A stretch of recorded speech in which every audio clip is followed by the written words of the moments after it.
మాజీ మంత్రి గుడివాడ అమర్నాథ్పై మంత్రి గుమ్మడి సంధ్యారాణి తీవ్ర విమర్శలు చేశారు. మహిళా లోకానికి క్షమాపణలు చెప్పాలని డిమాండ్ చేశారు. మహిళా కమిషన్ ఎదుట విచారణకు హాజరైన తర్వాత అమర్నాథ్ ఇష్టానుసారంగా మాట్లాడుతున్నారని మండిపడ్డారు. అమరావతిపై చేసిన వ్యాఖ్యలకు ప్రజలు బుద్ధి చెప్పారన్నారు. రాజధానిపై రోజుకో మాట మాట్లాడుతున్నారని చెప్పారు. ప్రజల్లో అల్లకల్లోలం సృష్టించాలనే ఆలోచనలతో వైసీపీ నేతలు ముందుకెళ్తున్నారని గుమ్మడి సంధ్యారాణి ఆరోపించారు.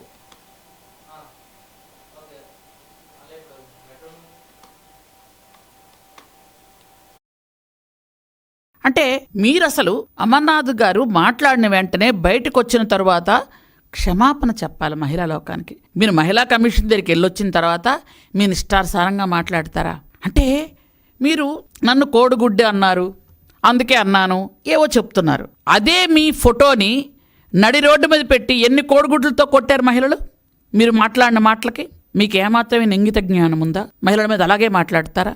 అంటే జగన్మోహన్ రెడ్డి అనుచరులు ఈ విధంగా మాట్లాడాలి రూల్ ఉందేమో. ఎందుకంటే ఇంకొక దగ్గర చూసుకుని ఉంటే ప్రసన్న కుమార్ రెడ్డికి